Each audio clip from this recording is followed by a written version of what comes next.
Infamous games have always been about really one core thing. It's this origin story that you get to live out. You're an everyday person who gets superpowers and decides if you want to use them for good or evil. Infamous Second Son is the story of Delsin Rowe. Delsin is a 20-something Seattle kid who develops superhuman abilities. And he deals with how society is treating anybody with superhuman abilities. It's a situation where this group of Homeland Security type people, we call them the Department of Unified Protection, swarm into the city to eradicate all of the superhumans that are there.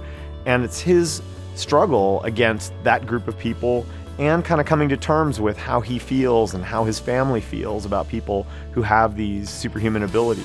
In a book or movie, you're going to tell one story, right? And it's going to be your story. You're going to tell a specific story. Whereas a game, you're going to partner with the player, or sometimes a group of players, and you're going to tell a story together. And you're going to tell parts of the story, and they're going to tell parts of the story, and they're much more invested, they're much more engaged with the story that you're telling because they're participating in it. And the controller is the interface that the player uses. So the designer has video, they have audio, they have story and dialogue, they have all these tools for communicating with the player. The player only has one tool for communicating back and engaging in the conversation, and it's the controller. And the PS4 controller is significantly improved from previous controllers. We've always felt like the controller itself and the ability for the user, for the player to express himself to us was the most important place for innovation. A lot of the improvements to the controller are about how it feels. So the sticks feel more responsive, and the triggers feel more comfortable, and the buttons feel crisper. All of those things really improve the quality of the gameplay experience for everyone who plays on the system.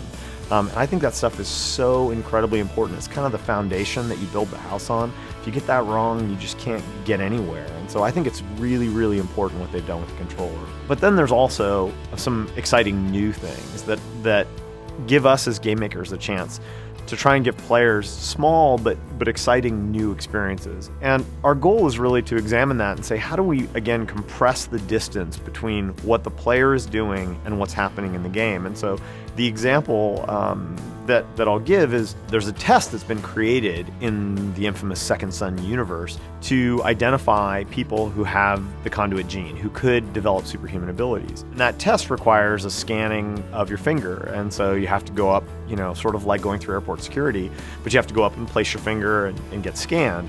Normally you would just have the player hit the triangle button or something, right?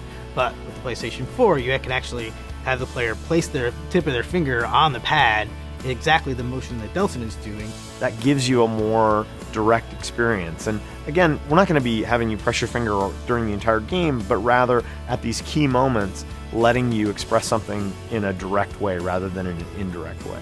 One of the things about Second Son I'm really excited to let players get their hands on are the controls.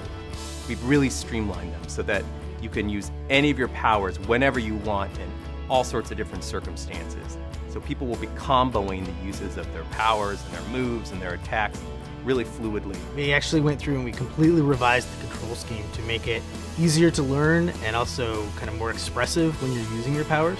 In order to be a frontline next-gen game, you have to be next-gen on a bunch of axes, right? You have to, the first thing everybody looks at and thinks about is visual fidelity, and certainly that's an important part of it. And I think the thing that's so next-gen about this game is that all the next-gen things are kind of under the hood. You're not sitting there staring at a normal map. You're not sitting there staring at an amazing particle effect. No, you're looking at puddles, you're looking at rain, you're looking at a real building in front of you. It's also important that your AI and your particle systems and everything else have been stepped up. Our sound is all high dynamic range this time.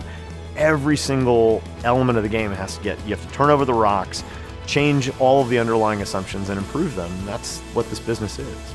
You have to step back and you have to look at it and say, hey, we made all these assumptions about how things should work, how things should be built. You have to rethink how everything works when you jump generations. And that was a great time for us to also rethink the character and the power set, because you already, sort of proverbially have all the parts on the floor. It's a great time to think about how you want to put them back together. And it gives us a lot of energy around doing another game in this universe, because there's so much for us to go build and go discover what's possible. You know, the dreams that we had that were impossible actually become possible. And so it's fun to kind of try and capture some of those moments and bring them into your game.